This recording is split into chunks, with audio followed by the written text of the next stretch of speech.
Digital billing में जाना ही पड़ेगा।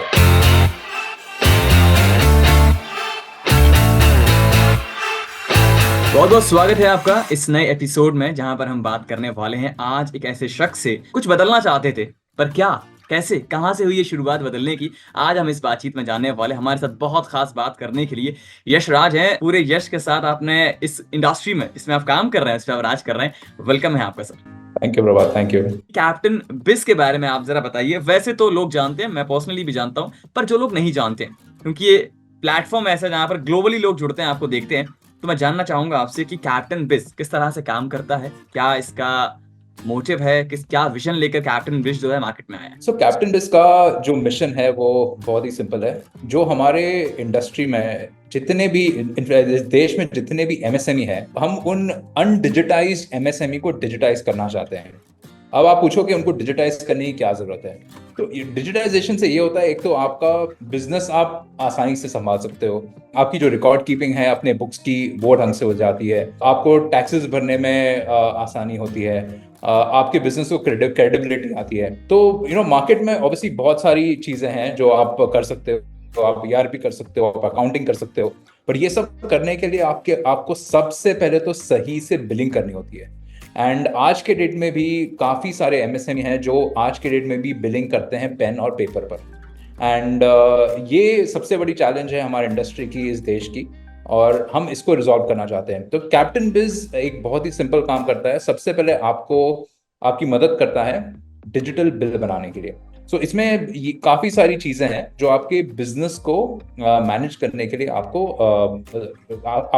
बिजनेस आसान बनाता है, आपको बिजनेस मैनेज करने के लिए। क्या बात है सर, ये सबसे अच्छी बात मुझे लगी कि आपका सीए भी सेम टाइम पर उसी ऐप पर या उसी जो सिस्टम है उस पर एक साथ बैठकर काम कर सकता है। मेरा अगला सवाल सर ये है, क्योंकि मार्केट में कैप्टन बिस से पहले भी कई सारे लोग हैं जो इस इंडस्ट्री में काम कर रहे हैं, और आगे भी लोग आएंगे।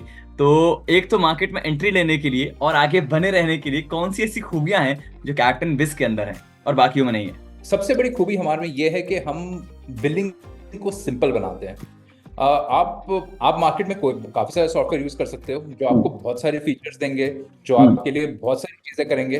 बट हम्म। जो सिंपल जो एक एमएसएमई है, उनको क्या चाहिए? उनको ये चाहिए कि मैंने स्टॉक कितना लिया, मैंने हम्म। उसके पैसे कितने दिए, मैंने बिजनेस कितना किया, मेरे को हम्म। पैसा कितना आया, और हम्म। मुझे पैसा कितना देना है, ये हम्म। उनको जानना है। हम्म। अगर ये वो जान लेते हैं तो उनके अकाउंटेंट, उनके सीए बाकी सब मैनेज कर सकते हैं उनके लिए। हम्म। तो हम ये सबसे जो बेसिक चीज है, ये हम बिजनेसमैन को फोन पर, अपने डेस्कटॉप पर, हम्म। एप्पल वॉच पर वाह, ये सब बता सकते क्या हैं। बात है। जहाँ पे आप ये देख पाओगे कि आपका बिजनेस का हेल्थ क्या है। सबसे इंपॉर्टेंट ये चीज है, हम्म। सिंप्लिसिटी। यहाँ पे है जो कैप्टन बिज अपने आप को डिफरेंशिएट करती है मार्केट में और कॉम्पिटिशन से।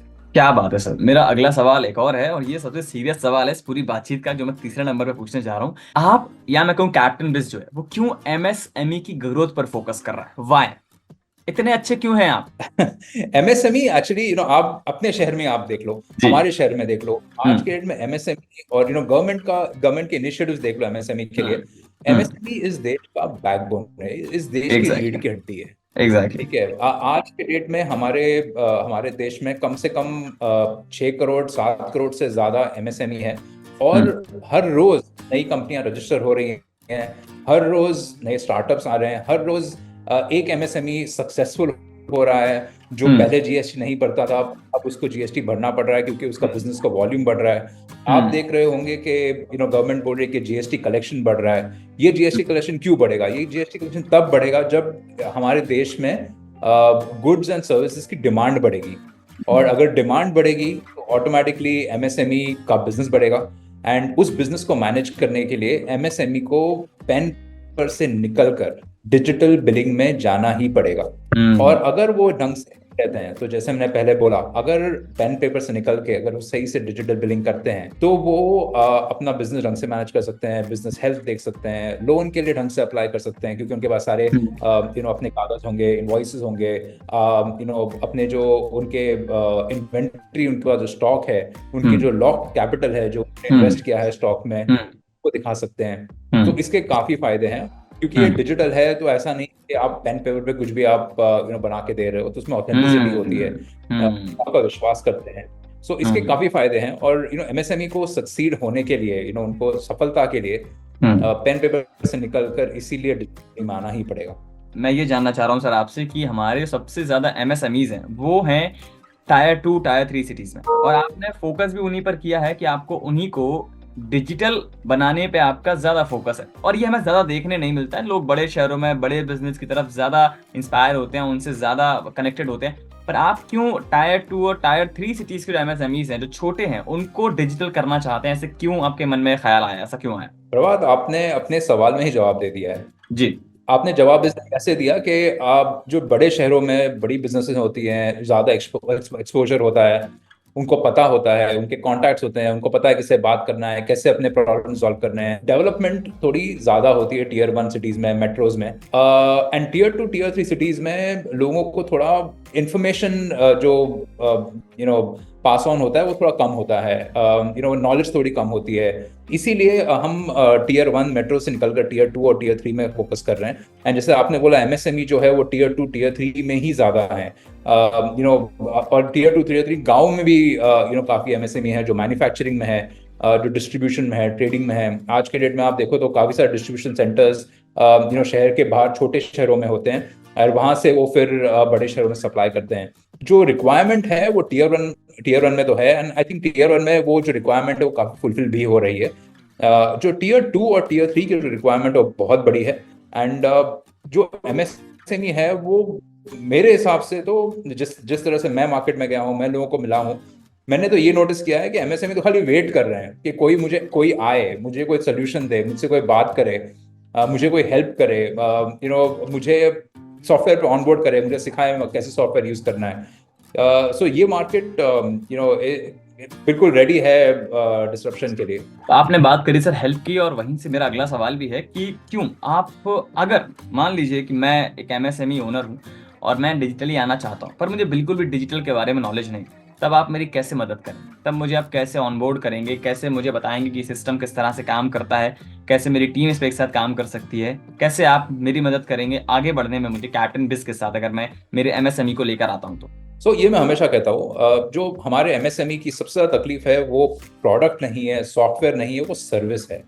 और हमने एक बहुत ही बेहतरीन सर्विस सेटअप किया है, जहाँ पे हम सेल्स के साथ ही सर्विस देते हैं फिजिकली। तो जैसे कि हमारे जब सेल्स वाले एमएसएमई के पास जाते हैं, वो उनसे बात करते हैं, उनसे पूछते हैं कि आप बिलिंग कैसे कर रहे हो, वो उनसे समझते हैं कि आपकी सबसे बड़ी तकलीफ क्या है, आपका बिजनेस क्या है। वो उनको समझाते हैं कि आप ये जो कर रहे हो वो आप ज़्यादा अच्छी तरीके से कर सकते हो अगर आप कैप्टन बिज यूज़ करोगे तो। और फिर वो उनको उस सॉफ्टवेयर का डेमो देते हैं, उनका जो स्टॉक है उनको अपलोड करके दिखाते हैं, उनकी पार्टी अपलोड कर दिखाते हैं, उनको एक डिजिटल बिल बनाना सिखाते हैं, उनको बताते हैं आप कैसे बना सकते हो। अगर एमएसएमई जो है थोड़ा ज़्यादा बिजनेस कर रहा है वो ई इनवॉइस बनाना चाहता है, तो वो उनको ई इनवॉइस बनाना भी सिखाते हैं। और ई इनवॉइसिंग अगर सॉफ्टवेयर के बिना आप करो तो उसमें काफ़ी तकलीफ है, आपको जीएसटीएन साइट पे आना पड़ता है, आपको अपनी इनवॉइस अपलोड करनी पड़ती है, आपको आयरन आएगा, फिर क्यूआर कोड आएगा, वो क्यूआर कोड आपको अपने इनवॉइस पे लगाना पड़ता है। तो उसमें काफ़ी सारी चीज़ें हैं जो आप अगर कैप्टन बिज से यूज करोगे तो आसानी से कर सकते हो।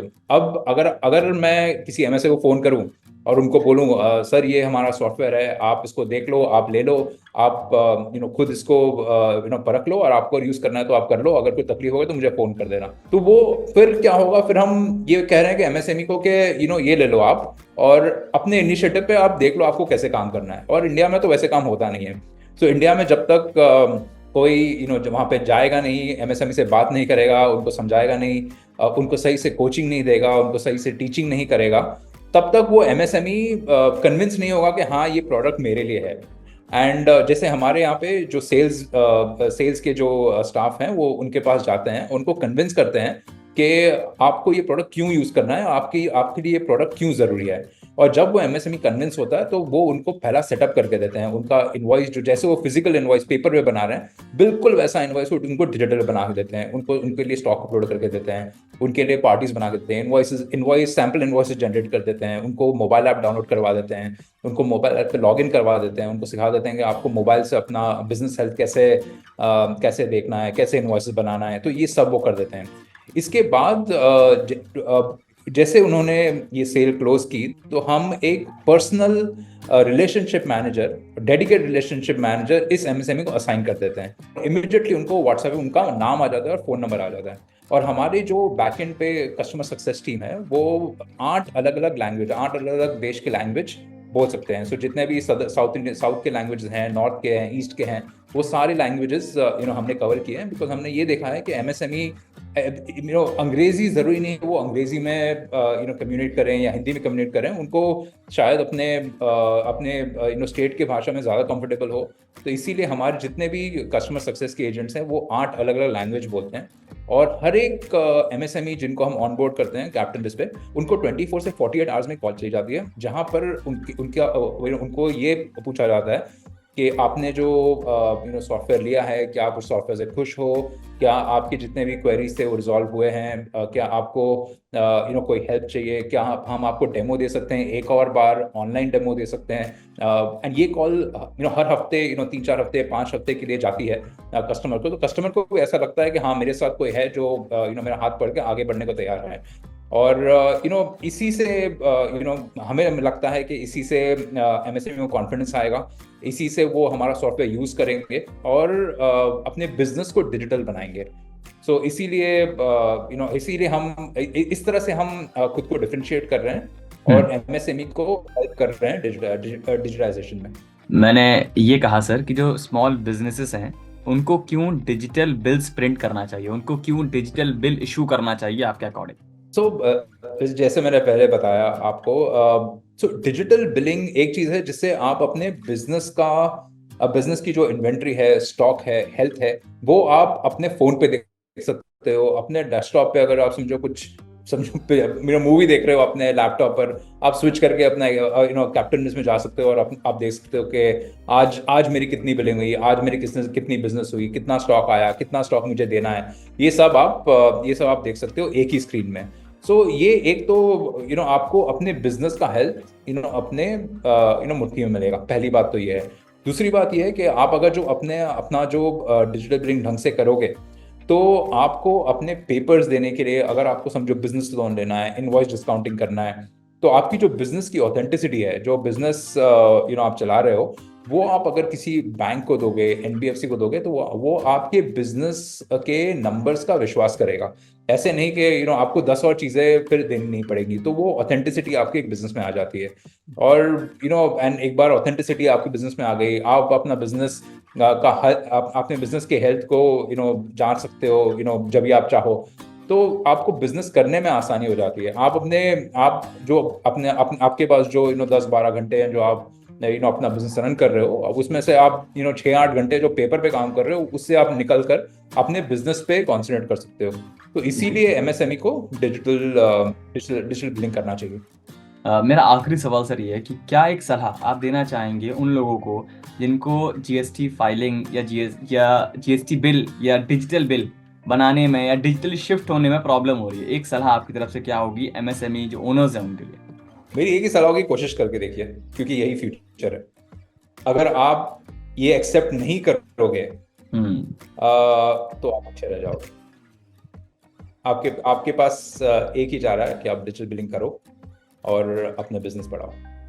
Thank you so very much sir, समय देने के लिए, इतनी सटीक सही तरीके से हमें जानकारी देने के लिए और हमारे उस वर्ग को एजुकेट करने के लिए जो देश की अर्थव्यवस्था में सबसे ज्यादा योगदान दे रहा है। Thank you so much sir.